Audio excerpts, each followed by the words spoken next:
Itu kan itu.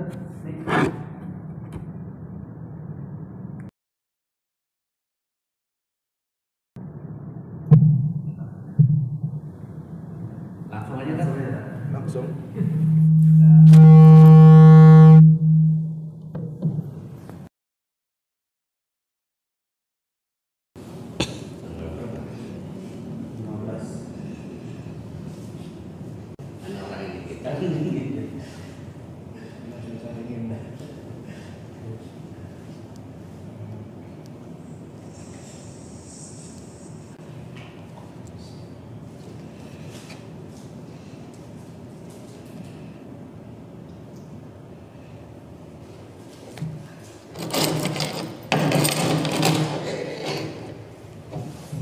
Ya, kita mulai aja sambil menunggu yang lainnya. Bismillahirrahmanirrahim. Wabarakatuh.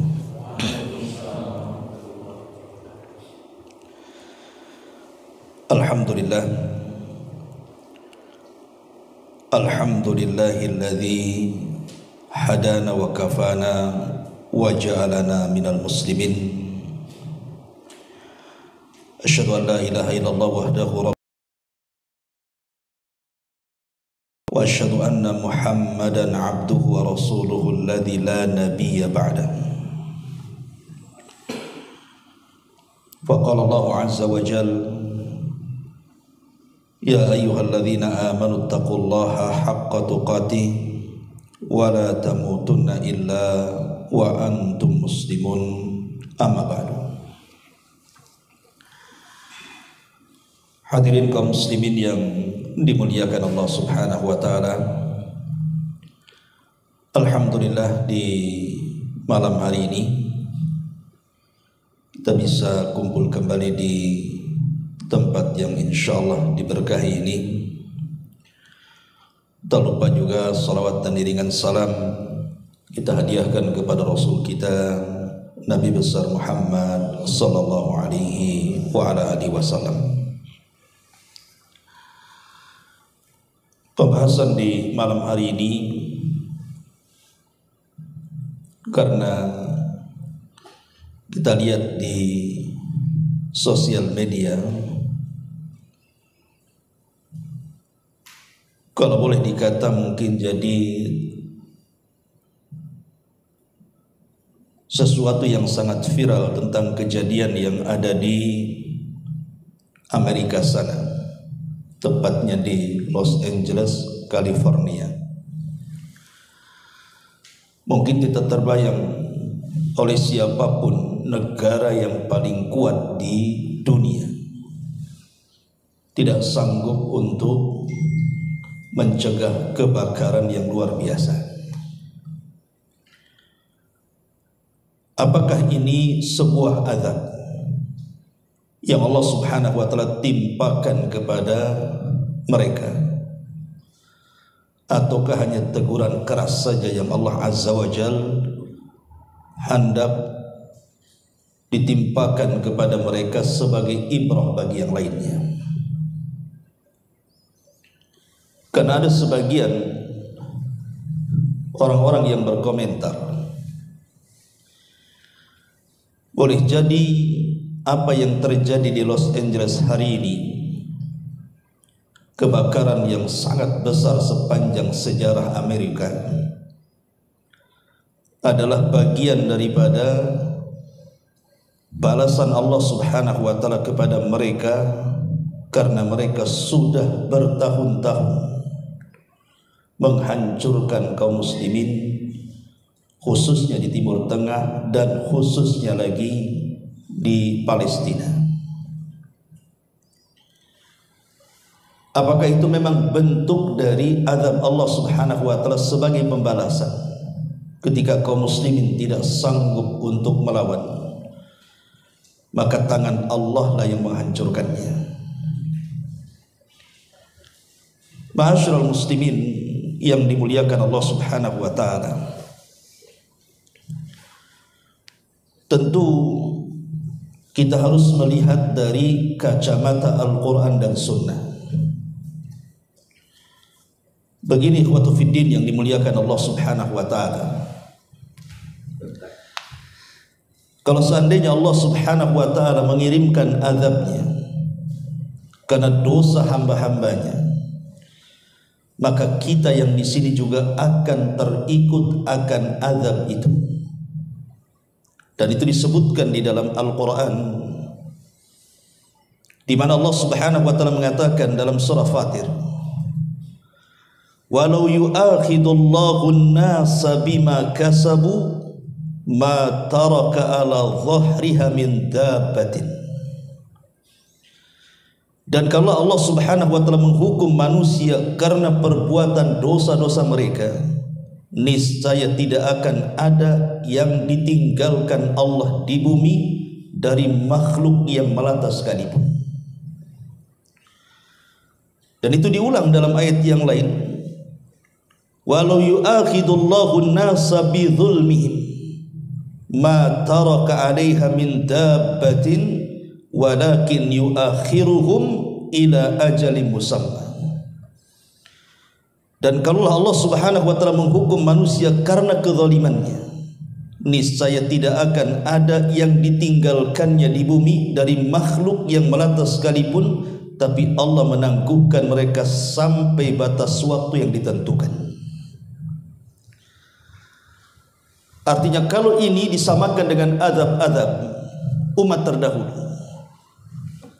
kita lihat umat Nuh alaihi salatu wassalam, ketika Allah Subhanahu wa taala turunkan azab kepada mereka, tidak ada satu jiwa pun yang disisakan. Bahkan Nuh alaihi salatu wassalam sampai mengatakan, la tadhar 'alal ardi minal kafirina dayyara. Ya Rabb, jangan kau sisakan satu jiwa kafir pun yang hidup di permukaan bumi. Dan Allah kabulkan. Tidak ada satu manusia yang hidup karena bencana besar, banjir bandang yang diiringi tufan, sehingga Allah lenyapkan semua manusia kecuali yang di perahu Nuh alaihi salatu wassalam saja. Artinya ini kalau berupa azab dari Allah Subhanahu wa taala, tentu kita pun tidak akan tersisa di sini. Lalu kalau bukan azab namanya, berarti ini sebuah teguran keras. Ya, memang secara bahasa kita katakan azab, tapi bukan azab yang menyeluruh. Itu sebuah teguran keras dari Allah Subhanahu wa taala untuk diambil pelajaran bagi yang lain. Dari sini kita jangan pernah menganggap remeh dengan sebuah teguran Allah. Jangan kita katakan, ah itu kan nun jauh di sana, ada di Los Angeles, California, Amerika sana, tidak sampai ke Indonesia. Siapa bilang? Justru orang-orang yang diazab oleh Allah Subhanahu wa taala umumnya mereka adalah orang yang merasa aman dari makar Allah. Makanya Allah Subhanahu wa taala berfirman, afa aminu makrallah fala ya'man makrallah illal qaumul khasirun. Maka apakah mereka merasa aman dari makar Allah Subhanahu wa taala? Maksudnya dari azab Allah yang tidak terduga itu, tidak ada yang merasa aman dari makar Allah kecuali orang-orang yang rugi. Karena bagi seorang mukmin, sekalipun mereka di atas ketaatan kepada Allah Subhanahu wa taala, maka bagi seorang mukmin itu tetap mereka harus dalam keadaan takut akan siksa Allah Subhanahu wa taala, sekalipun mereka di atas ketaatan, apalagi di atas kemaksiatan. Dan itu Allah Subhanahu wa taala gambarkan dalam Al-Qur'an surah Al-Mu'minun ayat 60. Walladzina yu'tuna ma atau wa qulubuhum wajilatun in annahum ila rabbihim raji'un.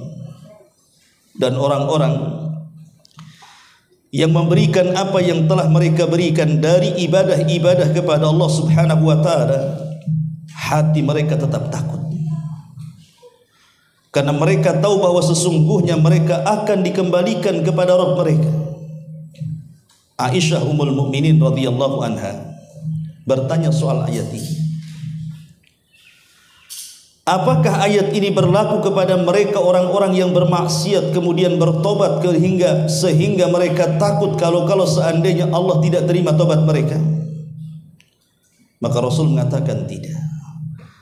Ayat ini bukan ditujukan kepada mereka, tapi ayat ini ditujukan kepada mereka orang-orang yang salat, orang-orang yang berpuasa, orang-orang yang bersedekah, tapi mereka takut kalau seandainya itu semua tidak diterima Allah Subhanahu wa taala.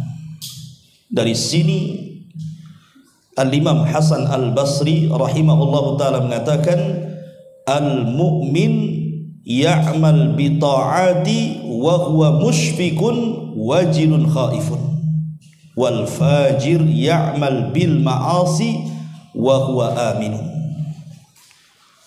Kata Imam Hasan Al-Basri rahimahullahu taala, seorang mukmin itu beramal taat tapi hatinya penuh dengan ketakutan. Maksudnya takut akan siksa Allah Subhanahu wa taala. Sedangkan ahli maksiat, mereka melakukan maksiat dan selalu merasa aman dari makar Allah Subhanahu wa taala. Jadi peristiwa kebakaran yang terjadi di Los Angeles sana adalah sebuah peringatan keras dari Allah Subhanahu wa taala untuk dijadikan ibrah bagi kita di sini. Karena yang namanya musibah itu tidak mesti kebakaran. Karena tentara-tentara Allah Subhanahu wa taala itu bukan hanya sekedar api saja. Tentara Allah itu banyak. Tentara Allah itu bisa berupa air. Di negeri kita pernah terjadi tsunami hebat. Dalam kejapan mata korban berkelimpangan di mana-mana. Dan itu yang terjadi kepada umat-umat sebelum kita juga. Bagaimana ada umat yang ditenggelamkan oleh air seperti Fir'aun dan bala tentaranya, atau seperti kaum Nuh alaihi salatu wassalam. Artinya air juga tentara dari tentara Allah, atau mungkin dalam bentuk angin, atau mungkin kedua-duanya. Seperti yang terjadi di Los Angeles itu kan dua-duanya itu, di mana air dan di mana angin dan api itu bersatu sehingga menciptakan kebakaran hebat di mana-mana. Ma'asyiral muslimin yang dimuliakan Allah Subhanahu wa taala, tapi yang jelas bahwa ketika Allah Subhanahu wa taala mengirimkan sebuah bencana alam, maka Allah Subhanahu wa taala mengatakan, wa nukhawwifuhum fama yaziduhum illa tughyanan kabira. Dan kami mengirimkan itu semua dalam rangka menakut-nakuti.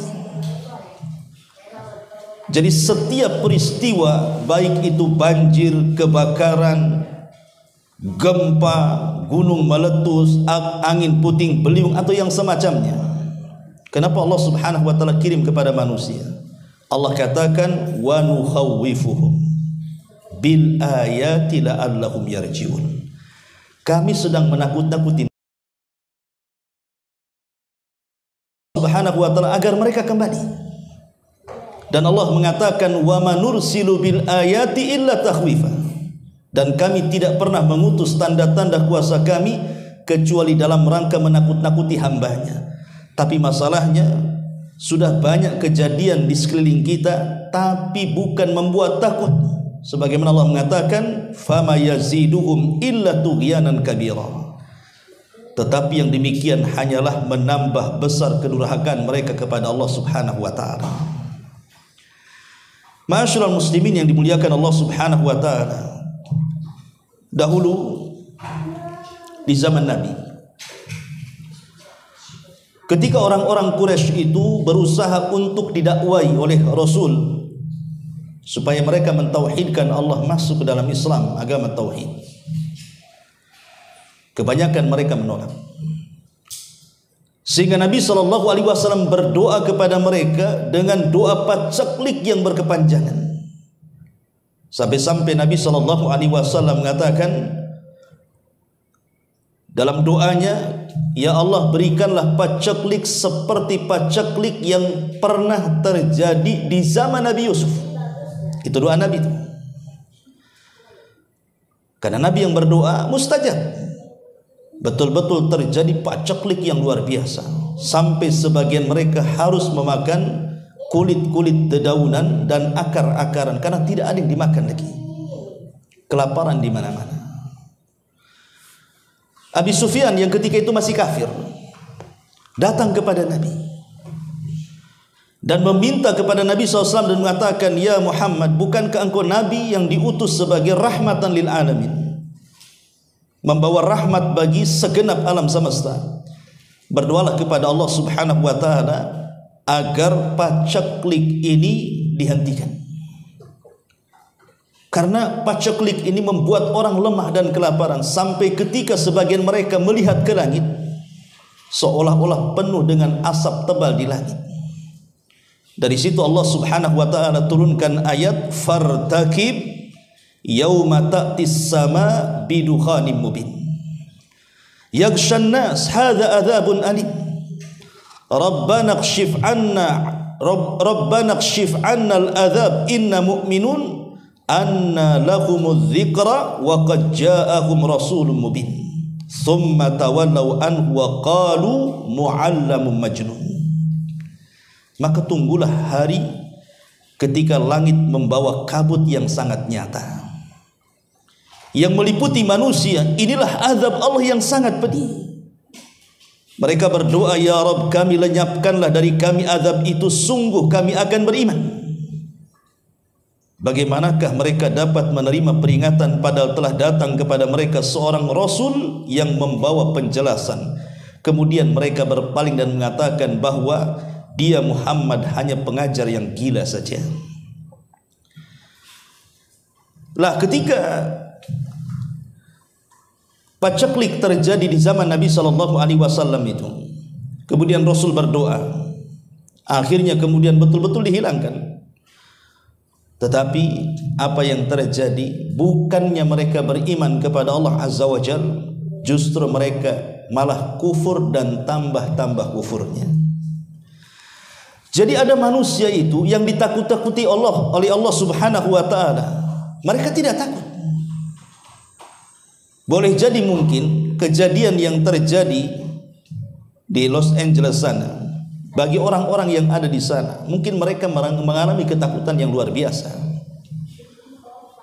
Dan itu juga pernah dialami negeri kita dengan berbagai macam musibah yang terjadi di negeri kita.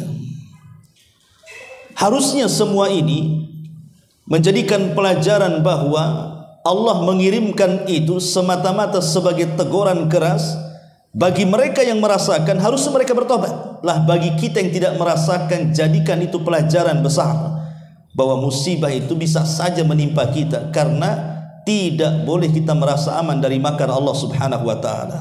Wa makaru makran wa makaru makran wa makarna makran wallahu khairul makirin. Mereka manusia boleh berbuat makar, tapi kami punya makar, kata Allah, dan sebaik-baik makarlah makar Allah Subhanahu wa ta'ala.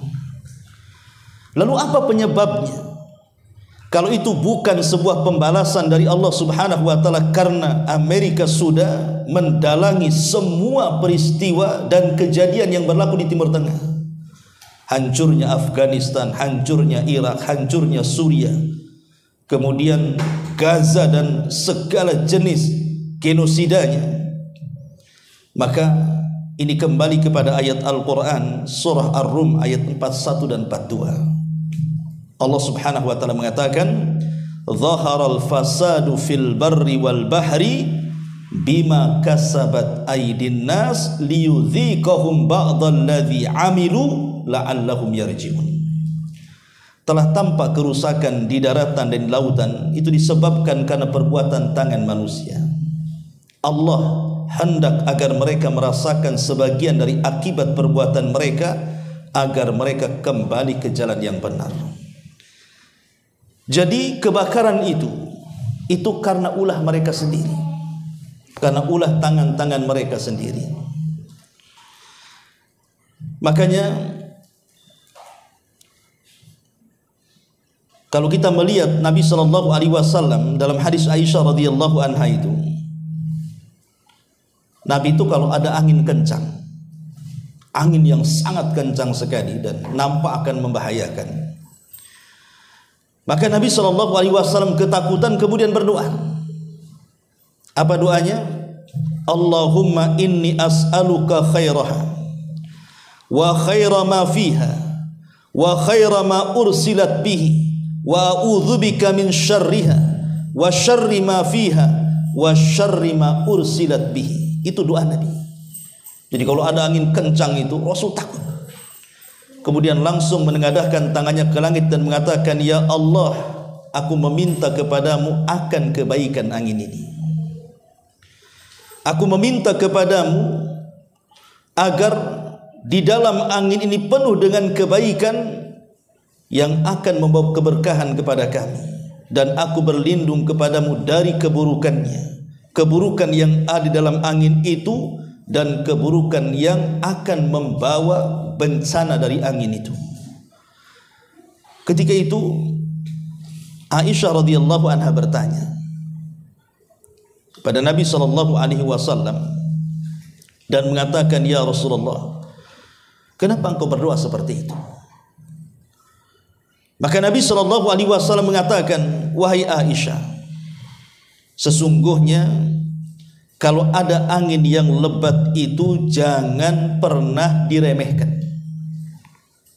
Karena dahulu kaum 'Ad, Allah Subhanahu wa taala gambarkan dalam Al-Qur'an, falamma ra'awhu 'aridan mustaqbila awdiyatihim qalu hadza aridum mumtiruna bal huwa masta'jaltum bihi rihun fiha adzabun alim.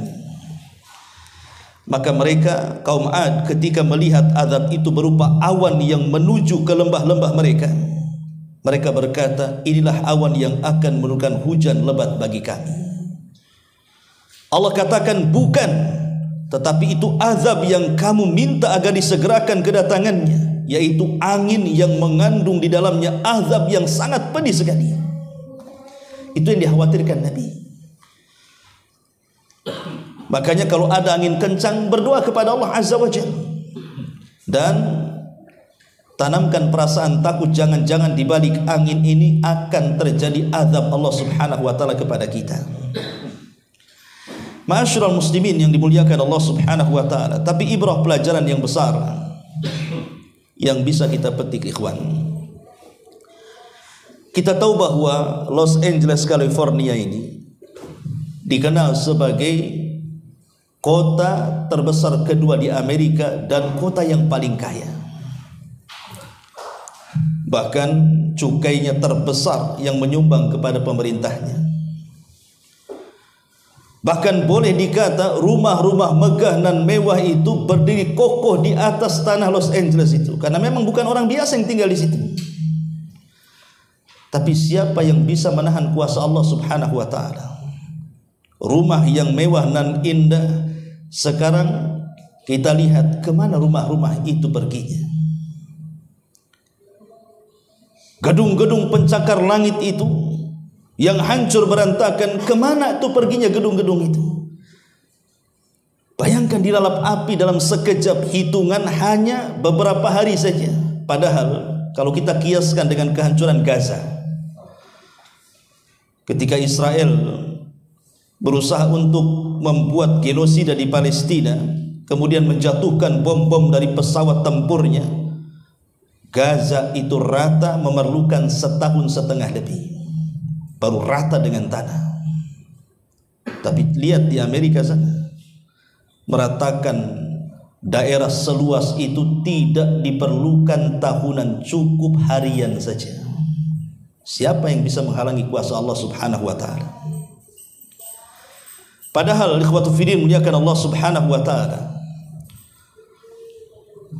kaum Ad dahulu pernah mengatakan di dalam Al-Qur'anul Karim, apa yang dikatakan oleh kaum Ad? Kaum Ad mengatakan, man asyaddu minna quwwatan. siapa yang lebih kuat dari kami, katanya. Jadi kaum Ad mengatakan, siapa yang lebih kuat daripada kami? Karena kaum Ad itu kan terkenal kaum yang Allah ciptakan satu-satunya kaum yang tidak ada yang semisalnya.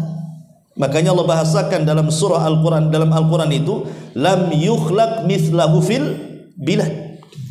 Kaum yang tidak pernah diciptakan semisalnya. Dari segi kekuatannya, dari segi kecerdasannya, tidak pernah Allah ciptakan makhluk seperti kaum Ad. Tetapi karena kesombongannya kepada Allah Subhanahu wa taala, karena mereka mengatakan man asyaddu minna quwwah, siapa yang lebih kuat daripada kami, kata kaum Ad.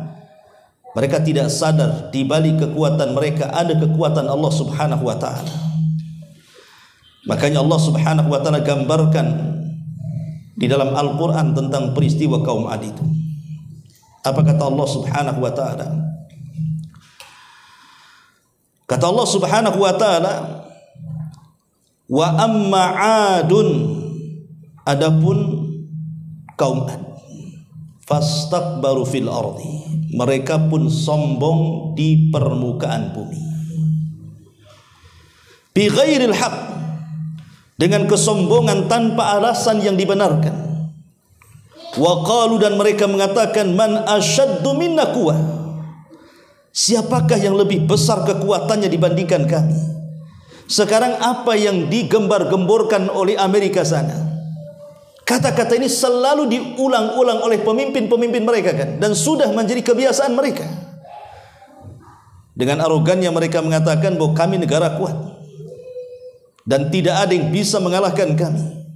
Bahkan presiden yang terpilih mengatakan dalam hitungan bulan sebelum saya dilantik bahwa saya akan membuat neraka di Timur Tengah. Itu kan kesombongan namanya. Persis seperti kaum Ad. Dia merasa sombong seolah-olah dia bisa menjadikan neraka di Timur Tengah kan. Apa yang terjadi? Maka Allah mengatakan, awalam yarau annallaha alladzi khalaqahum wa asyaddu minhum quwwah. Dan mereka tidak memperhatikan bahwa Allah yang menciptakan mereka jauh lebih kuat dibandingkan mereka. Wa kanu bi ayatina yajhadun, dan mereka mengingkari akan tanda-tanda kekuasaan kami. Coba apa yang terjadi? Belum lagi dilantik, beberapa hari dari ucapan itu, ternyata Allah buat neraka jahanam di Los Angeles sana. Neraka jahanam dunia. Yang kalau kita lihat mereka membuat film-film Hollywood tentang kiamat itu, seperti itulah apa yang mereka filmkan terjadi dalam sebuah kenyataan kan. Lah kata-kata itu menunjukkan kesombongan, dan Allah Subhanahu wa taala tidak suka dengan kesombongan.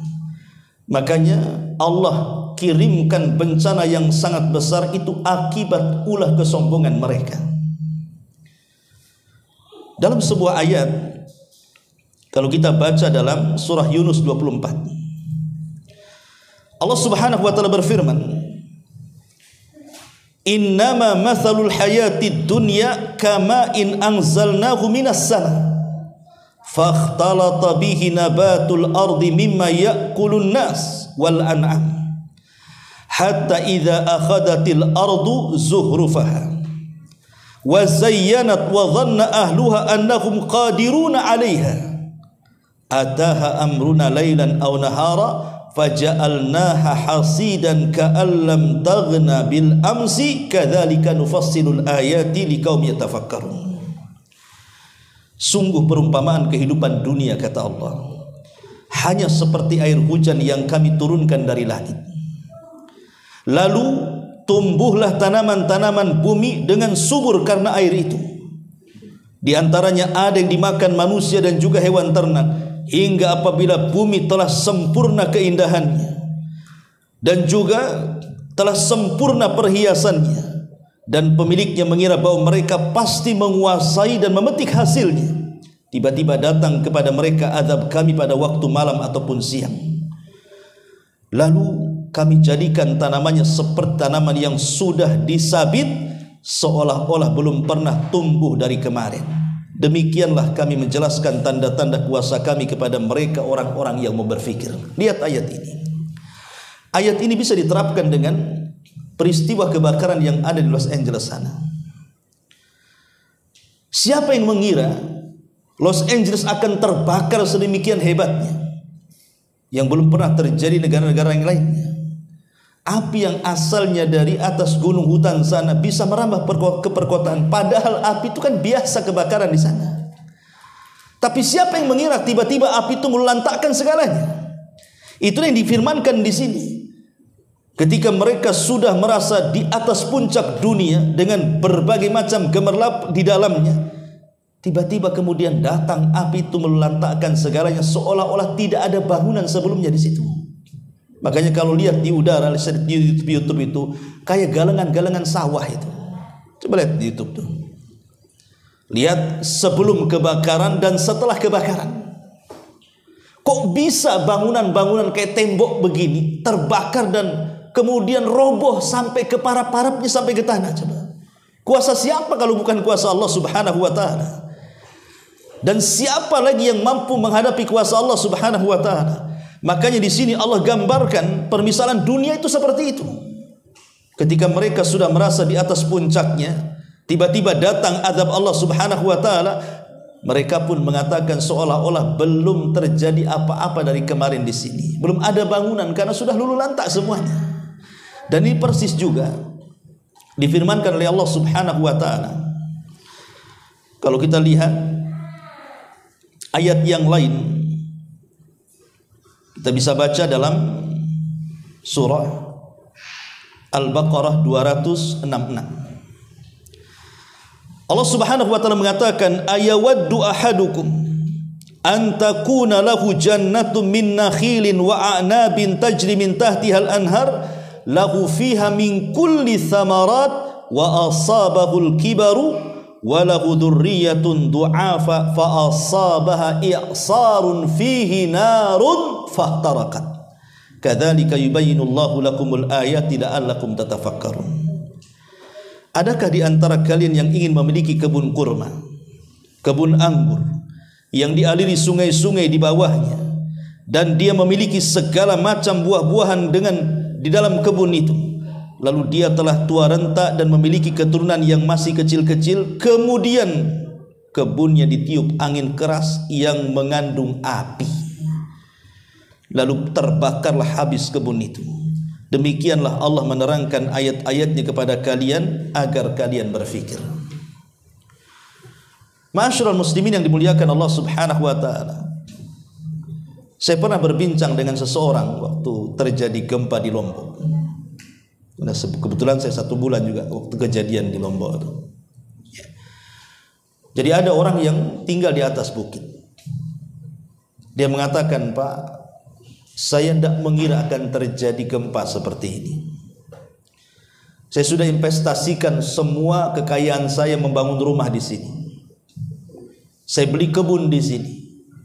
Tapi setelah kejadian peristiwa gempa itu, roboh semuanya dan seolah-olah saya tidak mau tinggal lagi di sini. Itu pernyataan orang sana. Boleh jadi apa yang dikatakan orang ini juga persis dengan yang dialami saudara-saudara kita mungkin yang ada di sana, yang mungkin terkena gempa atau kebakaran atau apalah namanya dari musibah-musibah dunia ini. Dan itu gambaran dunia, bahwa dunia itu cuma 2. Bisa dia yang meninggalkan kita atau kita yang meninggalkan dunia. Kan cuma 2 itu saja. Dunia meninggalkan kita atau kita yang meninggalkan dunia. Coba bayangkan ya, gedung-gedung pencakar langit, rumah megah, habis semuanya. Kuasa siapa kalau bukan kuasa Allah Subhanahu wa taala? Tapi yang jelas ma'asyiral muslimin yang dimuliakan Allah Subhanahu wa taala, kita akan ambil petik pelajarannya saja. Karena setiap peristiwa itu pasti ada pelajaran. Dan itulah yang harus dipahami oleh seorang muslim, bahwa setiap musibah yang berlaku di sekitar kita itu harus ada ibrah dan pelajaran. Jangan dianggap biasa. Karena orang yang menganggap biasa sebuah peristiwa itu, dia dinyatakan merasa aman dari makar Allah. Dan kalau orang merasa aman dari makar Allah, bahaya. Karena munculnya azab itu dari situ awalnya. Yang pertama yang ingin saya katakan, apa sih pelajaran yang kita bisa petik dari kebakaran itu? Pertama, dari sisi tauhid dulu. Dari sisi tauhid kita tahu bahwa tidak ada yang tahu peristiwa itu berlaku kecuali setelah terjadinya. Karena saya kira orang-orang Los Angeles kalau tahu akan terjadi kebakaran, tentu mereka tidak akan menanamkan sahamnya di situ. Tidak mungkin membangun rumah di situ. Tidak mungkin menghabiskan, menginvestasikan semua kekayaannya di situ kan. Kalau tahu, tapi kan mereka tidak tahu. Dari sini Allah Subhanahu wa taala mengatakan, wa indahu mafatihul ghaibi la ya'lamuha illa wa ya'lamu ma fil barri wal bahri wa ma tasqutu min waraqatin illa ya'lamuha wa la habbatin fidh dhulumatil ardi wa la ratbin wa la yabisin illa fi kitabim mubin. Kunci-kunci semua yang gaib ada pada sisi Allah. Tidak ada yang mengetahui selain Dia. Dia mengetahui apa yang ada di darat ataupun yang ada di laut. Tidak ada sehelai daun pun yang gugur yang tidak diketahui Allah. Tidak ada sebutir biji pun dalam kegelapan bumi, dan tidak pula sesuatu yang basah ataupun yang kering, melainkan tertulis dalam kitab yang nyata, maksudnya Lauhil Mahfuz. Maka dari sisi tauhidnya adalah tidak ada yang tahu peristiwa itu kecuali Allah Subhanahu wa taala. Maka dari sini bisa saja azab itu datang sekonyong-konyong sementara kita belum bertobat kepada Allah Azza wa Jalla. Ini yang pertama, bahwa ayat ini mengajarkan bahwa manusia harus bergantung sepenuhnya kepada Allah Subhanahu wa taala. Yang kedua, bahwa angin yang kencang yang membawa api yang luar biasa itu, bayangkan kerugian yang dialami oleh negara Amerika itu bukan sedikit. Bahkan diperkirakan seandainya dikalkulasikannya mereka membantu Israel dari tahun 1959 sampai hari ini, katanya itu tidak sebesar kerugian yang diderita hari ini. Kalau mereka dikalkulasikan tuh dari 1959 sampai hari ini, dana yang dikucurkan Amerika kepada Israel untuk membumi hanguskan Palestina itu belum apa-apanya dengan kerugian yang diderita hari ini. Artinya ini sesuatu yang dahsyat luar biasa. Lah angin yang kencang, badai yang membawa api hingga topan, itu semua sebenarnya bukti nyata dari kebesaran Allah. Bukti nyata dari kekuatan Allah Subhanahu wa taala, bahwa Allah itu berkehendak atas segala keinginannya. Sekalipun manusia berkehendak tapi Allah tidak berkehendak, tidak mungkin terjadi. Tapi kalau Allah yang berkehendak, sekalipun manusia tidak berkehendak, pasti terjadi. Dan itulah salah satu keimanan yang harus kita imani tentang adanya takdir Allah Subhanahu wa taala. Maka kita yang tidak terkena dampaknya, bersyukurlah kepada Allah Subhanahu wa taala. Ini yang kedua. Kemudian yang ketiga, kebakaran itu mungkin boleh jadi kita jadikan sebagai pengingat agar kita lebih kembali kepada Allah Subhanahu wa taala, agar kita tidak sombong dan congkak kepada Allah Azza wa Jalla. Lihat ketika Allah mengatakan dalam surah Al-A'raf ayat 133, fa arsalna alaihimut tufan, sampai kepada ayat fastakbaru wa kanu qauman mujrimin. Maka kami kirimkan kepada mereka tufan, angin yang mematikan, tetapi mereka tetap menyombongkan diri dan mereka adalah kaum yang berdosa. Jadi jangan sampai kemudian pelajarannya bagi kita adalah musibah-musibah yang terjadi di sekeliling kita itu tidak menjadikan ibrah dan pelajaran. Kenapa Fir'aun ditenggelamkan? Itu karena kesombongannya. Kenapa kaum Ad juga ditenggelamkan? Itu karena kesombongannya. Maka jangan pernah sombong di hadapan kekuasaan Allah Subhanahu wa taala. Karena tentara-tentara Allah Subhanahu wa taala di mana saja. Terkadang Allah itu kalau mengirimkan tentaranya tidak harus tentara-tentara besar. Contoh umpamanya kaum Sabah. Kenapa kaum Sabah dihancurkan Allah? Dan dengan apa kaum Sabah dihancurkan coba? Dengan tikus. Bayangkan kaum Sabah di zaman itu dikenal sebagai jannah sorga karena kesuburannya, di mana mereka memiliki kebun dengan segala buah-buahan di dalamnya. Tidak ada satupun hewan-hewan yang mengganggu dalamnya. Tidak ada ular, tidak ada kecoa, tidak ada kalajengking, tidak ada semut, tidak ada nyamuk, tidak ada apa-apa masuk ke dalam kebun itu. Dan kalau mereka memanen itu tidak perlu dipetik, diletakkan saja keranjangnya di atas kepala, masuk ke dalam kebun, keluar sudah penuh. Saking subur dan indahnya negeri itu. Makanya Al-Quran bahasakan dengan sebutan jannah sorga, karena membuat cemburu negara-negara yang lainnya di zaman itu. Sampai siapapun yang datang ke negeri itu sakit, kemudian masuk ke negeri itu, keluar jadi sehat. Saking nikmatnya negeri Sabah itu, karena mereka masih memeluk agama Sulaiman. Tetapi setelah kenikmatan yang begitu banyak melupakan mereka, akhirnya mereka mulai kufur dan menyembah berhala. Apa yang terjadi? Allah Subhanahu wa taala kirim tikus-tikus kecil, kemudian menggerogoti bendungan Ma'rib. Digerogoti karena keasikan mereka dengan dunia. Mereka lupa ngecek jembatan, mengecek bendungan-bendungan itu. Rupanya ketika satu kayu, kan bendungan zaman dulu kan bukan beton kayak sekarang. Bendungan zaman dulu pakai kayu-kayu kan begitu. Ketika satu kayunya jebol karena dimakan oleh tikus, apa yang terjadi? Maka air bah yang sangat besar dari Ma'rib melantakkan segalanya. Tidak ada yang tumbuh kecuali 3, kata Al-Quran. Itu pun tidak bisa dimakan kecuali daun bidara, pohon sidr. Buah-buahannya apalah yang bisa dimakan? Selebihnya buah-buahan yang pahit rasanya.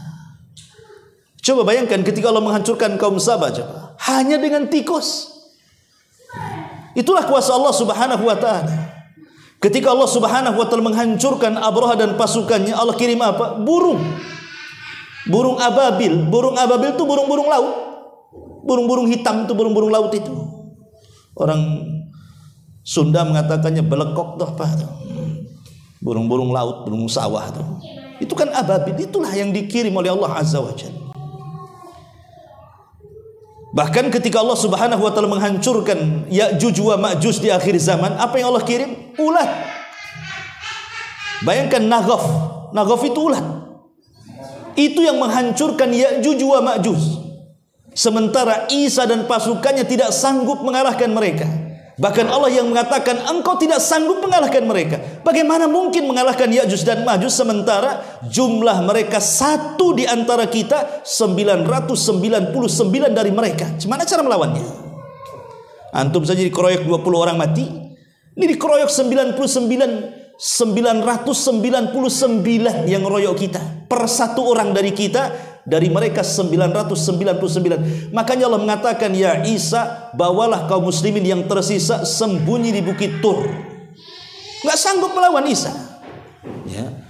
Lalu apa yang terjadi? Isa hanya bisa berdoa kepada Allah Subhanahu wa taala agar Allah Subhanahu wa taala menghancurkan kaum yang ganas, yang bengis sekali Ya'juj dan Ma'juj. Karena fitnah Ya'juj dan Ma'juj bukan sama dengan Dajjal, tidak.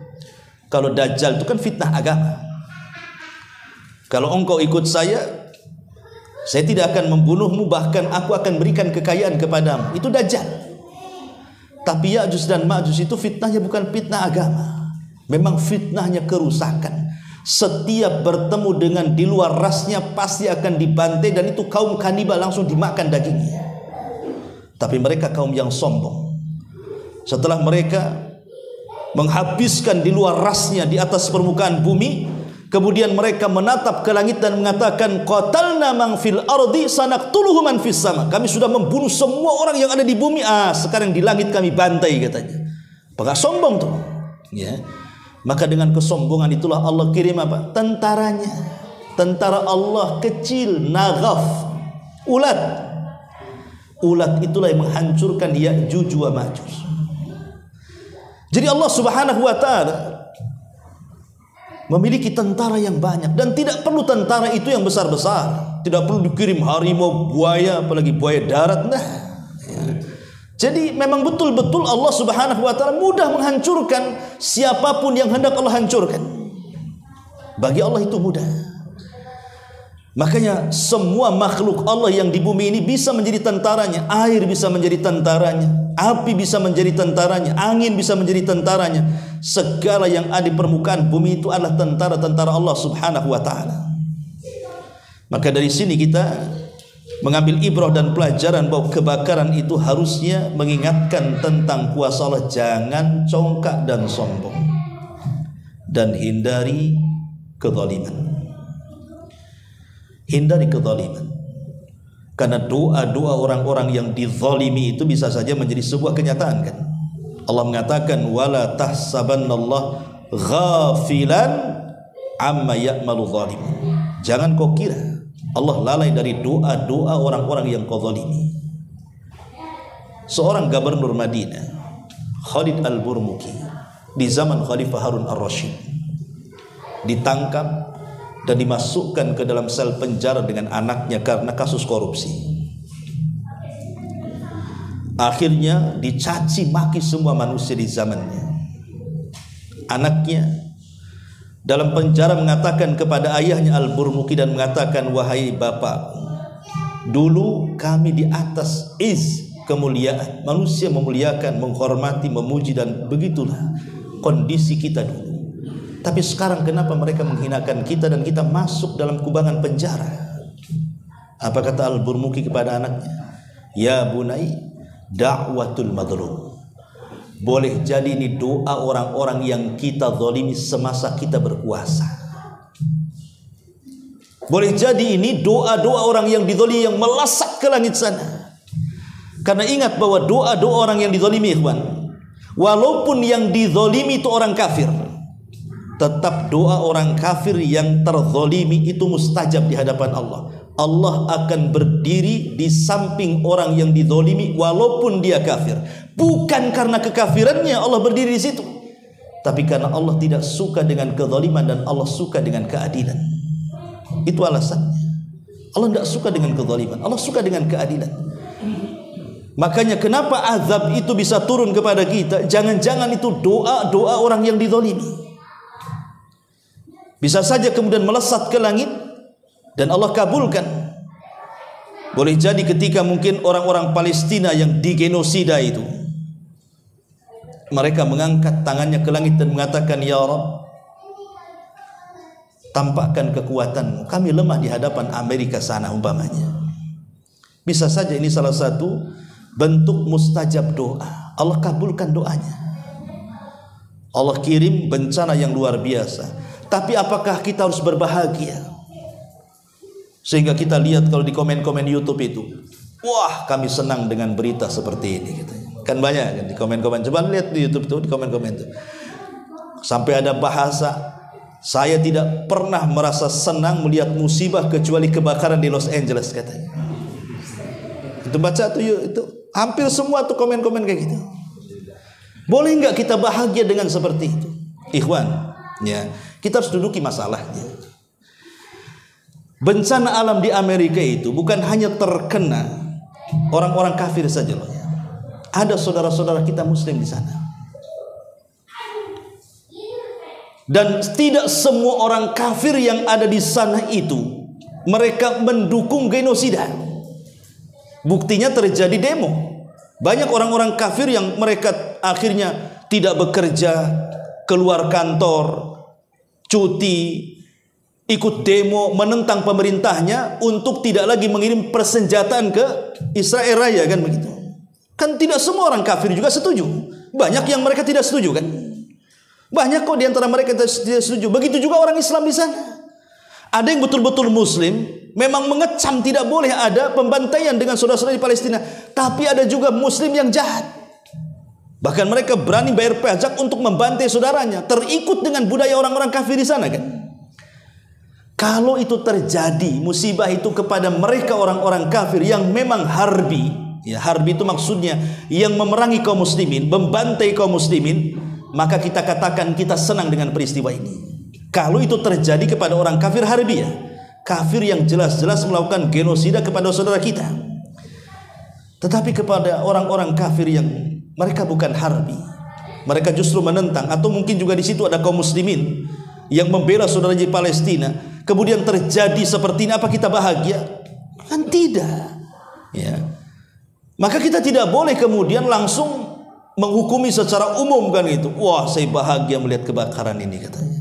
Tidak pernah seumur umur saya bahagia kecuali hari ini katanya. Nggak bisa kita katakan seperti itu. Lihat siapa yang jadi korban dulu di situ. Karena secara umum yang namanya kemanusiaan itu, kita tidak menginginkan satu dunia ini ada musibah. Kita tidak menginginkan. Justru kita doakan mereka dapat hidayah kan begitu. Lihat Nabi SAW ketika disakiti oleh orang-orang Taif, dilempari batu lagi, sampai berdarah-darah lagi, lari 2 mil sampai kemudian sembunyi di kebun kurma Mughirah. Ketika datang malaikat Jibril membawa 2 penjaga bukit, apa kata malaikat Jibril? Wahai Muhammad, di samping kiri kananku ada 2 malaikat bukit, tinggal kau perintahkan keduanya, maka mereka akan mengangkat 2 bukit untuk menghancurkan siapapun yang menentangmu. Tinggal kau perintahkan saja. Tapi Rasul mengatakan, Allahumma hdi biqaumin fa innahum la ya'lamun. Ya Allah, berikan hidayah kepada mereka, karena mereka kaum yang tidak tahu. Ya. Jadi harus dirinci gitu maksudnya. Bahagia ya bahagia kalau terjadi kepada kafir harbi, kepada kafir yang memang membantai kaum muslimin. Tapi kepada kafir yang tidak seperti itu, atau di situ ada orang-orang yang beriman, kaum muslimin dari saudara-saudara kita yang hidup di negeri sana, tidak mungkin kita bahagia. Kasihan, yang ada kita bela sungkawa lah kan begitu.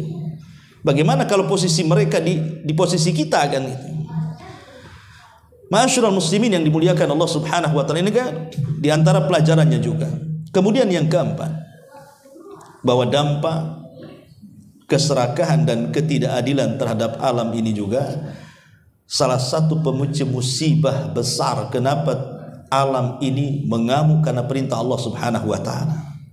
Karena Allah yang mengatakan wala tufsidu fil ardi ba'da islahiha. Dalam surah Al-A'raf ayat 56 Allah mengatakan, janganlah kamu berbuat kerusakan di bumi setelah Allah ciptakan bumi dengan baik. Dan Allah juga mengatakan, wa ma kana rabbuka liyahlikal qura bidzulmihim wa ahluha muslihun. Rabbmu tidak akan membinasakan negeri-negeri itu secara zalim selama penduduknya berbuat baik. Ya. Artinya selama penduduk negeri itu berbuat baik, tidak mungkin Allah kirimkan azab dan bencananya. Tapi ketika penduduk negeri itu sudah mulai rusak, congkak dan sombong, disitulah Allah kirim azabnya. Makanya ketika Nabi SAW menyebutkan bahwa di antara umatku ini akan terjadi 3 perkara, khasfun wa mashun wa qadfun. Kata Rasul, umatku akan terjadi khasfun. Khasfun itu apa? Kalau melihat ke atas berarti gerhana, kalau melihat ke bawah berarti gempa. Itu namanya khasfun. Ya. Kemudian wa qadfun. Qadfun itu artinya angin yang membawa batu, seperti yang terjadi angin puting beliung mengangkat segala-galanya di bumi kemudian ditumpahkan kembali, itu disebut qadfun namanya.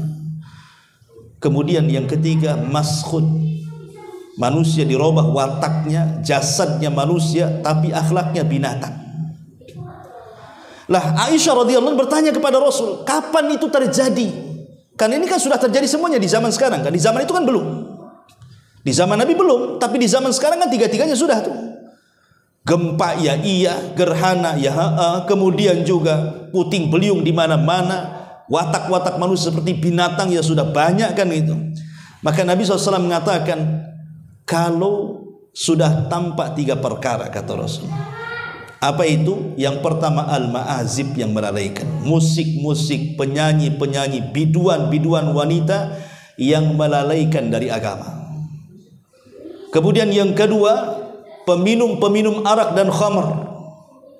Peminum-peminum arak dan khamar. Dan yang ketiga, penghalalan sutra dan zina. Ini kalau sudah terjadi, tiga-tiganya akan ditimpakan. Dan tiga-tiganya sudah ditimpakan hari ini. Artinya bahwa musibah-musibah itu tidak mungkin terjadi kecuali kalau rusak, kan begitu. Karena umumnya musibah itu diturunkan oleh Allah karena maksiat. Ingat ketika Nabi SAW pernah mengumpulkan orang-orang muhajirin. Kemudian Nabi SAW mengingatkan tentang 5 perkara. Apa kata Rasulullah? Ya ma'syaral muhajirin, khamsun idza tulitum bihinna wa a'udzu billahi an tudrikuhun. Wahai muhajirin, ingat 5 perkara.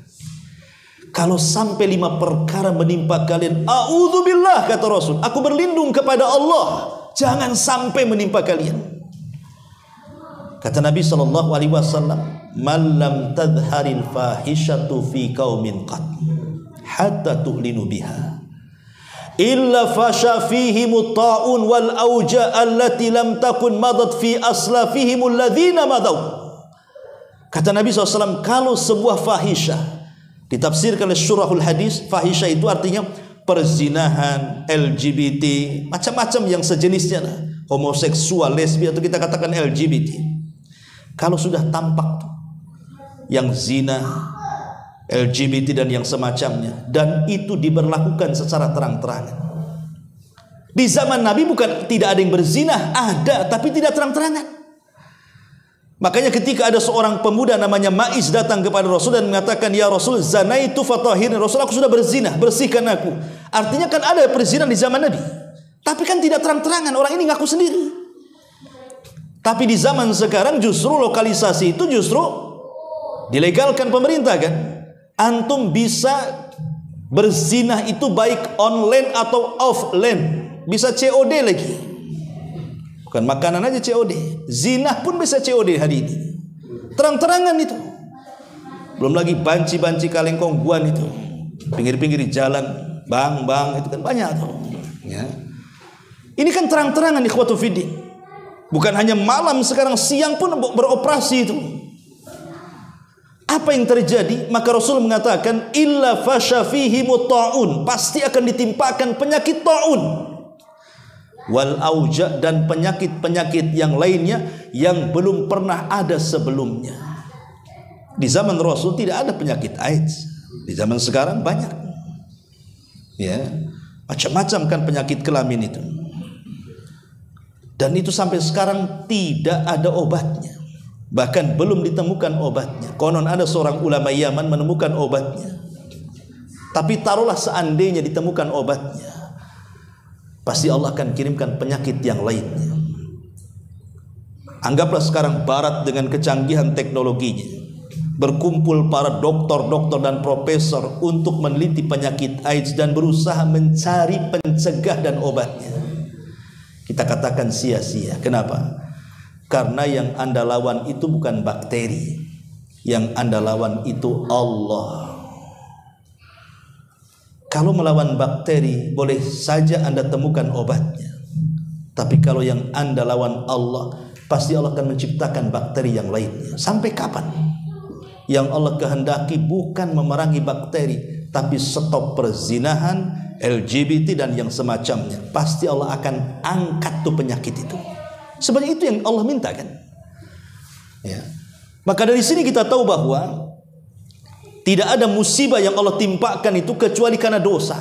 Boleh jadi kebakaran yang ada di Los Angeles sana, yang menghabiskan berhektar-hektar. Kalau itu terjadi di Batam, mungkin habis Batam itu. Batam ini luasnya berapa? 1.500 saja. Di sana sampai berlipat-lipat kota Batam itu. Ya. Tapi ini menunjukkan bahwa apa? Rupanya kuasa Allah itu memang ajaib luar biasa. Siapa yang nyangka Los Angeles menjadi seperti itu kondisinya? Kota yang paling indah hilang begitu saja. Ya. Ma'asyiral muslimin yang dimuliakan Allah Subhanahu wa taala, maka hikmahnya adalah dampak keserakahan dan ketidakadilan, maksiat di mana-mana. Itulah yang menjadikan kenapa azab Allah subhanahu wa ta'ala timpakan. Yang kelima, hikmahnya adalah tentu yang tertimpa musibah ya, disitulah ada hikmah sabar dan hikmah syukur kan. Bagi mereka yang tertimpa sabar, bagi kita yang tidak tertimpa bersyukur. Karena dua perkara inilah yang banyak memasukkan orang ke surga. Sabar itu separuh Islam, syukur itu separuh Islam, dan kalau digabungkan sempurnalah Islam. Makanya kenapa Allah subhanahu wa ta'ala hanya menyebut dua kata dalam meminta pertolongan kepada Allah. Wasta'inu bis sabri was salah. Maksud salat di sini apa? Syukur. Mintalah pertolongan kepada Allah dengan sabar dan syukur, gitu maksudnya. Karena salat itu bentuk syukur kita kepada Allah. Ketika Rasul pecah-pecah kakinya gara-gara salat. Kalau kita pecah-pecah kakinya gara-gara jalan kaki. Kalau Rasul ya pecah-pecah karena salat kan itu. Ketika ditanya oleh Aisyah, Rasul, sudahlah, kau sudah sepuh, cukupkan yang wajib-wajib. Bukankah dosamu sudah diampuni yang telah, yang sedang, dan yang akan datang? Apa kata Rasul? Ya Aisyah, afala akunu abdan syakur. Salahkah saya menjadi hamba yang bersyukur? Jadi mintalah pertolongan Allah dengan sabar dan syukur. Sabar apabila ditimpa musibah, syukur apabila diberikan nikmat oleh Allah subhanahu wa ta'ala. Kemudian yang keenam, bahwa musibah-musibah yang terjadi itu semua adalah ketentuan yang sudah digariskan oleh Allah di Lauhil Mahfuz. Allah mengatakan, kun lan yusibana illa ma kataballahu lana huwa maulana wa 'alallahi falyatawakkalul mu'minun. Allah mengatakan dalam surah At-Taubah 51, tidak akan menimpa kami melainkan apa yang telah ditetapkan oleh Allah bagi kami. Dialah pelindung kami, dan hanyalah kepada Allah orang-orang yang beriman harus bertawakal. Artinya kalau kita ditimpa musibah, maka berjalanlah dengan takdir, pasti tenang. Kalau kita kena musibah nih, coba berjalan dengan takdir. Bahwa sebelum Allah menciptakan langit dan bumi 500 tahun itu, musibah yang kita derita hari ini sudah dicatat oleh Allah. Apa masalahnya? Sudah dicatat semuanya. Berjalan dengan takdir. Karena musibah itu tidak mungkin ditimpakan kepada orang yang tidak sanggup memikulnya. Allah itu kalau menurunkan musibah pasti disesuaikan dengan kemampuannya. Cuman setan aja yang datang memberikan was-was kepada kita sehingga kita putus asa. Kalau kita sebenarnya mau menghadapinya pasti bisa, karena Allah tidak pernah menzalimi hambanya. Allah itu ketika menurunkan musibah pasti disesuaikan dengan kemampuan hambanya. Semakin kuat imannya, semakin berat ujiannya. Semakin cetek imannya, maka semakin rendah juga ujiannya. Ya. Begitu memang ujian itu disesuaikan dengan kadar keimanan hambanya. Maka ini juga diantara hikmahnya. Kemudian yang ketujuh, ya, yang ketujuh, bahwa sifat sombong, ujub, takabur, besar kepala atau apa namanya, maka itu sebab terbesar munculnya azab Allah subhanahu wa ta'ala. Karena tadi di mukadimah sudah saya katakan bagaimana seorang pemimpin partai Republik, Donald Trump, yang sudah masyhur kan, artinya ini kan viral, trending topik di medsos ya, bagaimana dia menjanjikan neraka di Timur Tengah. Kalau seandainya orang-orang Hamas tidak menyerahkan sandera itu katanya, dan tidak menyerah kepada tentara Zionis Yahudi, maka kami akan jadikan neraka bukan hanya Palestina. Dia mengatakan Timur Tengah, artinya bukan hanya Palestina, termasuk semua di Timur Tengah. Itu kesombongan macam mana lagi? Kalau bukan sombong apa namanya? Itulah sombong ya. Dia merasa bahwa dia sanggup untuk menghancurkan segalanya. Yang punya alam ini Allah, bukan dia. Bisa saja Allah kemudian ketika mungkin Amerika mengirimkan senjatanya, macet pula senjatanya. Tidak mustahil bagi Allah subhanahu wa ta'ala. Allah mampu segalanya.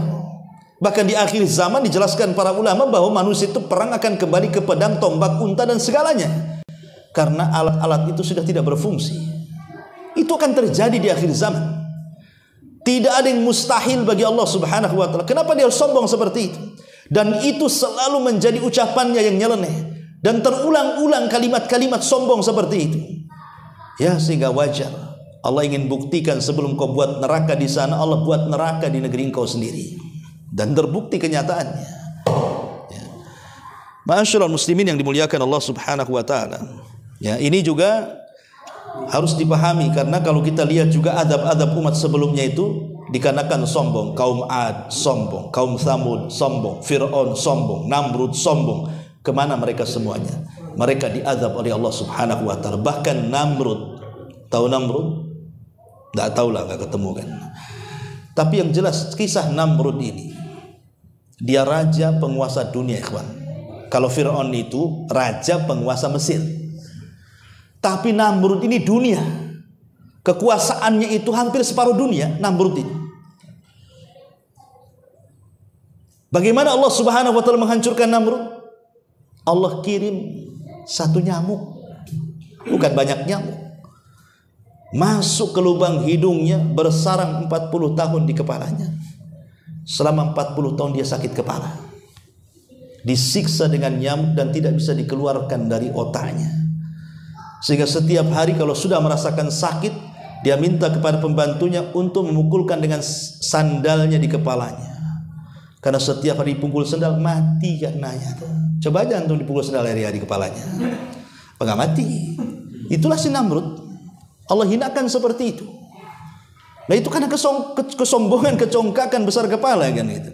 Seolah-olah di atas dia tidak ada lagi. Di atas langit ada langit lagi. Kekuatan manusia itu belum seberapa dengan kekuatan Allah Subhanahu wa taala. Kemudian juga yang nomor 8, dengan adanya musibah, seorang muslim akan mengetahui tentang betapa besarnya nikmat Allah Subhanahu wa taala. Betapa besarnya nikmat Allah. Makanya kita disunahkan kalau ada orang tabrakan ya di depan kita tuh. Kenapa ini ya? Jadi kalau ada orang yang kecelakaan di depan kita, kita boleh mengucapkan alhamdulillah. Bukan alhamdulillah karena dia kecelakaan, ya. Tapi alhamdulillah karena, saya pakai inilah ya, suara saya sudah keras. Karena apa? Karena kita yang bukan celaka. Alhamdulillah, bukan saya yang celaka gitu maksudnya. Tapi jangan keras-keras. Kedengaran pula sama orang yang celaka. Alhamdulillah. Kurang ajar kan itu. Maksudnya alhamdulillah itu karena bukan kita pelakunya di situ. Kita bersyukur kita tidak celaka. Dengan kita melihat kebakaran di sana, alhamdulillah Indonesia tidak, gitu maksudnya. Kita bersyukur dengan nikmat. Terkadang kita ini lupa akan nikmat itu dan baru ingat setelah dicabutnya. Baru nikmat setelah dicabutnya itu. Waktu sehat masih jalan kaki gitu ya, masih bisa ke sana kemari, lupa dengan kepengajian. Udah stroke di rumah, ingat pula pengajian di sini. Rindu saya katanya. Waktu sehat kemana? Udah stroke pula, pengen datang ke sini pula. Ya. Kadang-kadang orang dilupakan dengan nikmat lah. Itulah kebanyakan manusia. Makanya dengan adanya seperti ini juga, bahwa musibah itu juga, bahwa nikmat sekecil apapun itu dihargai. Itulah bentuk syukur nikmat itu, artinya ketika dalam hati kita itu menghargai sekecil-kecilnya nikmat yang Allah anugerahkan kepada kita. Apalagi nikmat itu besar seperti pandangan, pendengaran, otak, kaki, tangan. Waktu sehat itulah gunakan di jalan Allah Subhanahu wa taala. Karena di antara kufur nikmat itu mempergunakan nikmat tidak sesuai dengan keinginan pemberi nikmat. Allah Subhanahu wa taala. Allah menginginkan mata kita melihat yang halal, kita arahkan pula ke yang haram. Allah menghendaki telinga kita mendengar yang dihalalkan, kita dengarkan pula kepada yang diharamkan, dan begitu seterusnya. Ya. Ma'asyiral muslimin yang dimuliakan Allah Subhanahu wa taala, termasuk juga di antara pelajaran besar dari musibah kebakaran di sana, bahwa semua musibah yang terjadi itu warisan dari umat-umat terdahulu, ikhwan. Apa yang terjadi hari ini dari musibah apapun itu sudah pernah dialami oleh umat sebelumnya. Banjir sudah dialami kaum, gempa dialami kaum Tsamud. Kemudian api dialami oleh kaum Lut. Semua sebutkan musibah apa ya yang terjadi hari ini itu pernah terjadi di umat-umat sebelum kita. Jadi sebagaimana musibah juga warisan, dosa yang menyebabkan musibah juga warisan gitu maksudnya. Supaya kita jadi pelajaran kenapa Fir'aun ditenggelamkan, oh karena sombong, berarti jangan sombong. Kenapa kaum Ad dihancurkan? Karena mereka congkak merasa ujub, oh jangan ujub. Ya. Dan begitu seterusnya. Ya. Nah, ini juga yang harus kita pahami. Kemudian yang terakhir, ingat bahwa kalau musibah datang kepada kita, maksudnya kalau musibah datang kepada kita itu biasanya bukan yang tertimpa itu orang jahat saja, pasti orang baik akan ikut di situ. Kita lihat tsunami, gempa, puting beliung dan lain-lainnya, atau banjir-banjir itu. Bukan yang tidak sholat saja yang terkena rumahnya kerendam itu. Yang rajin sholat pun kerendam juga di situ. Bukan preman saja, ustadz pun kena di situ.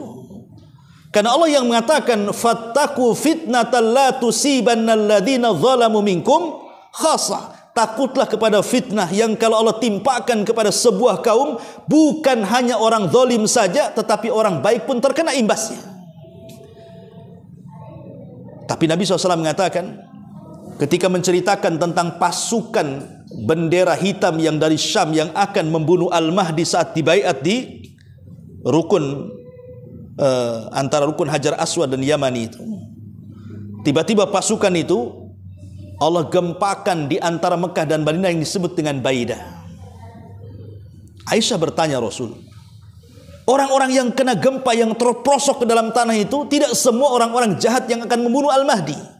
Tapi ada juga orang yang lalu lalang di situ, yang tidak tahu menau niat mereka datang ke Mekah untuk apa.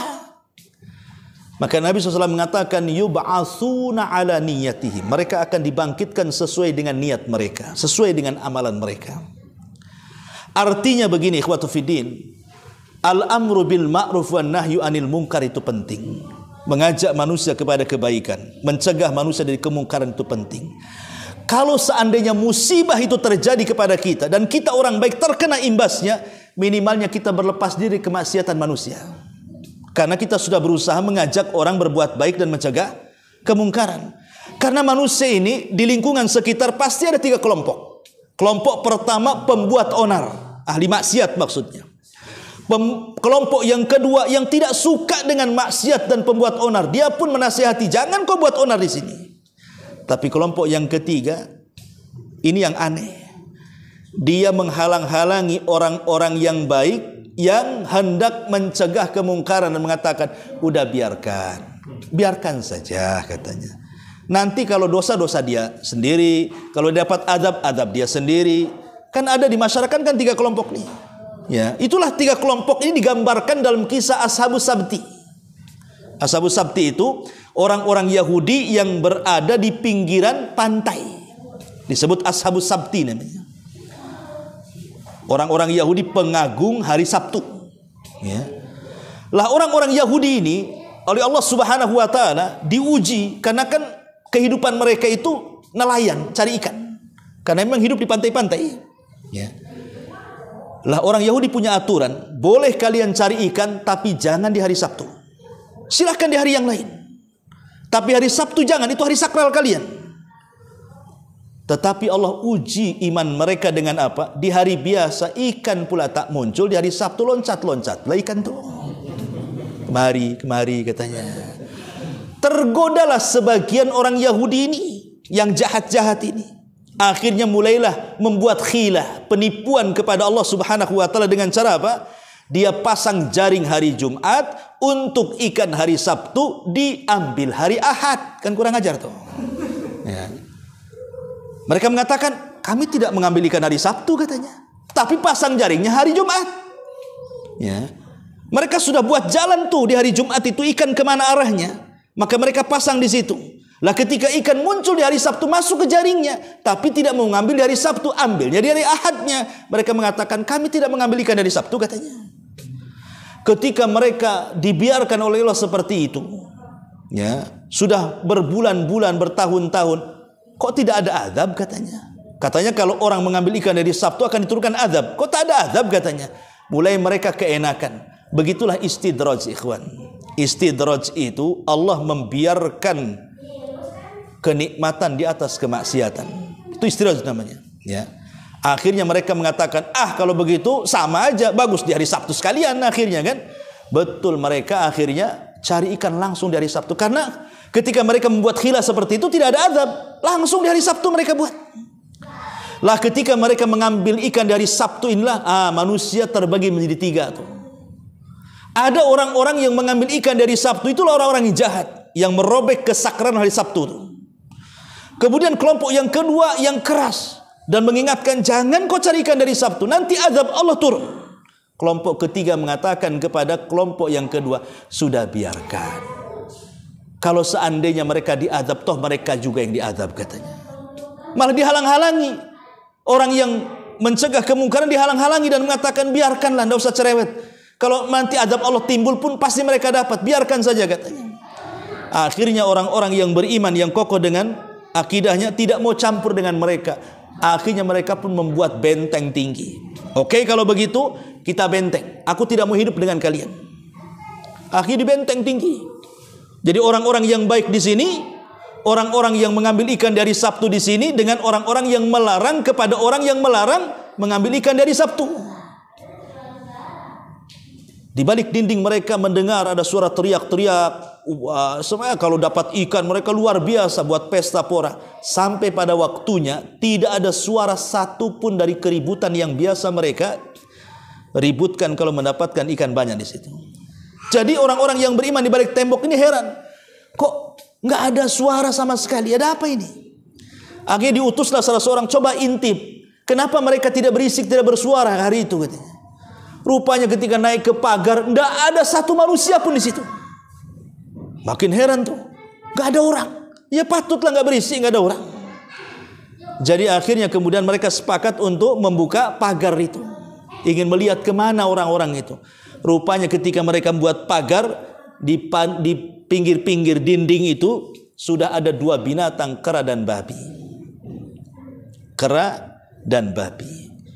Sebagian ulama tafsir mengatakan ketika Allah mengatakan kunu qiradatan khasiin, jadilah kalian kera-kera yang dihinakan. Maksudnya yang dikutuk jadi kera, merekalah orang-orang yang mengambil ikan di hari Sabtu. Adapun yang dikutuk menjadi babi, merekalah orang yang mencegah kepada orang yang mencegah kepada orang yang mencari ikan dari Sabtu. Dikutuk jadi babi. Karena mereka terlibat walaupun tidak ikut mengambil ikan. Ya, tetapi mereka tidak hidup kecuali 3 hari kemudian mati. Dan tidak ada yang hidup satu pun dari kera itu. Sehingga jangan kemudian sekarang kera-kera ini keturunan kera-kera Yahudi dari Sabtu, nggak ada kaitannya. Ya, itu mereka dibinasakan semua oleh Allah Subhanahu wa taala. Lah dari sini kita tahu bahwa yang menjadikan orang selamat dari azab Allah itu kalau dia mencegah kemungkaran dan mengajak kepada kebaikan. Kalau seandainya Allah takdirkan kita sudah berusaha mengajak kebaikan, mencegah kemungkaran, kemudian kita terseret dalam fitnah atau mungkin musibah yang berlaku yang Allah turunkan itu, minimalnya kita sudah lepas tanggung jawab di hadapan Allah Subhanahu wa taala. Wallahu alam, ini diantara hikmah dan pelajaran dari kebakaran yang terjadi di Los Angeles sana. Taib, sampai di sini kita buat tanya jawab, silakan kalau ada yang bertanya.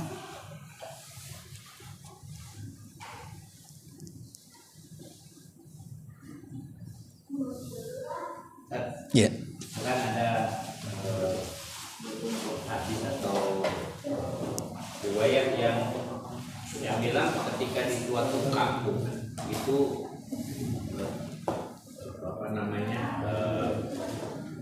zina dan riba dibiarkan, nggak ada yang melarang dan sebagainya, kampung itu akan terkena. Mereka sudah menghalalkan diri mereka dengan azab Allah. Ya, hadis itu sahih. Yang nggak melakukan pun kena juga. Artinya yang mendiamkan walaupun dia tahu itu salah itu juga akan kena azab. Ya kena. Tadi Ashabus Sabti kan membiarkan akhirnya jadi babi tadi. Jadi analoginya sama. Iya, sama juga. Sahih. Ya, kalau dibiarkan kan begini. Kata Rasul mengatakan, Permisalan orang-orang yang mengingkari kemungkaran dengan orang-orang yang tidak mengingkari kemungkaran, kata Rasul, itu seperti kapal yang lantai dua, lantai satu dengan lantai dua. Ya. Kata Rasul begitu, seperti kapal dua lantai. Ya. Kapal ini sedang berlayar di pantai. Orang-orang yang di atas, ya, orang-orang yang di atas, mereka pun senang untuk mengambil air, kan, dari atas senang. Ya. Sehingga orang-orang yang di bawah itu kan terkurung. Mereka kalau minta air otomatis ke atas, karena orang atas yang bisa mengambil air.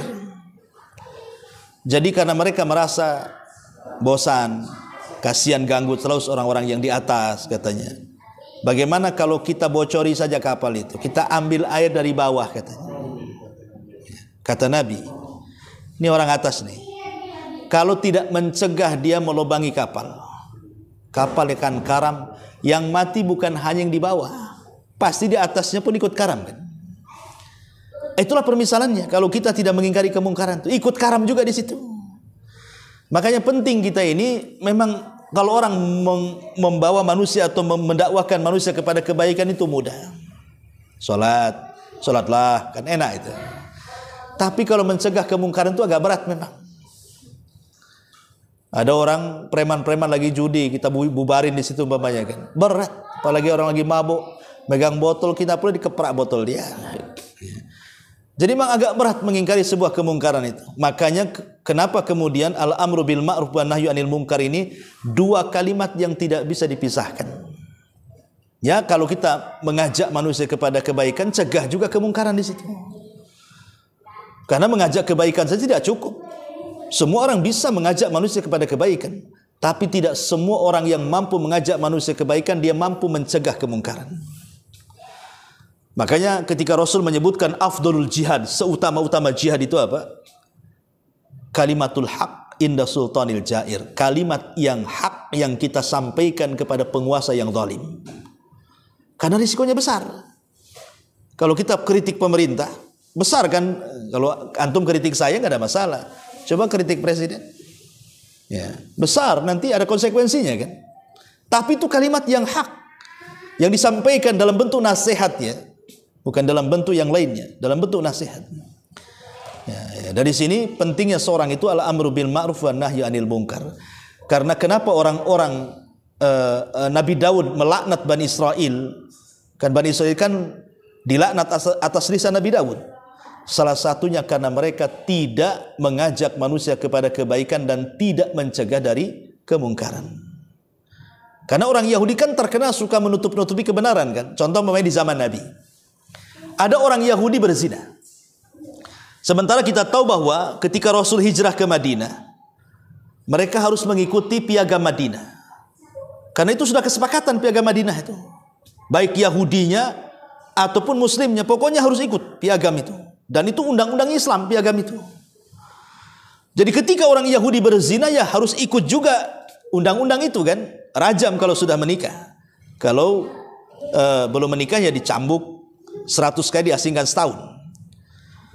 Jadi orang Yahudi ini datang ditegur oleh Nabi SAW bahwa rajam bagi orang yang berzina itu bukan ada dalam Quran saja, bahkan dalam kitab kalian juga ada, kata Rasul. Tiba-tiba orang Yahudi mengatakan, mana ada, katanya. Nggak ada, katanya. Kata Rasul, kalau gitu ambil kitab kalian. Diambilnya Taurat, dibaca di hadapan Rasul. Ketika dia megang Taurat, jadi bagian rajam itu ditutup sama jempol dia, begini. Ya. Kata orang Yahudi, mana ada ayat rajam, katanya. Ditutup tuh sama jempolnya. Lah kebetulan di samping Rasul ada tokoh Yahudi yang masuk Islam namanya Abdullah ibn Salam dan mengatakan, irfa yadaka, angkat tanganmu, katanya.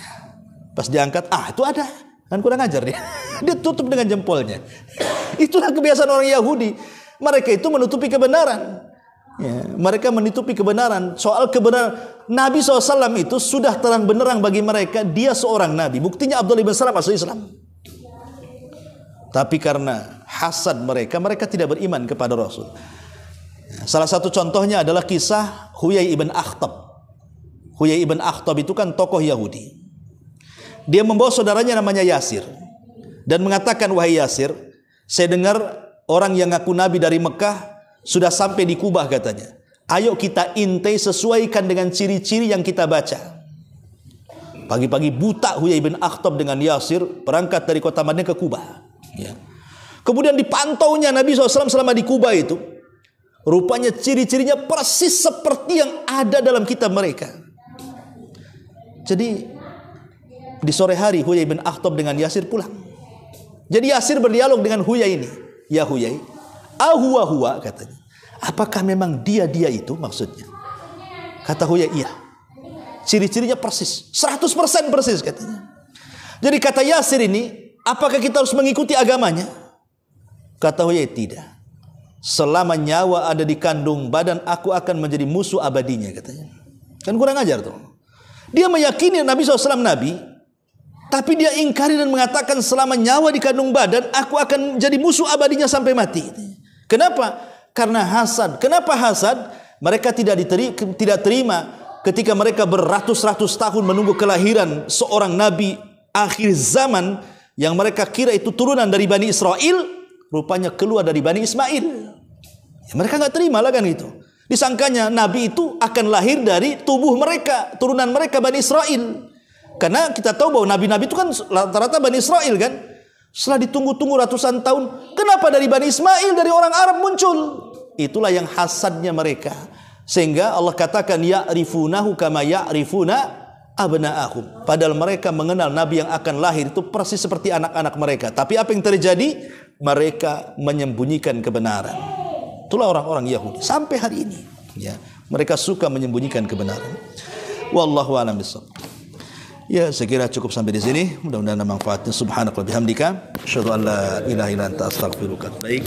Allahu ta'ala alam. Assalamualaikum warahmatullahi wabarakatuh.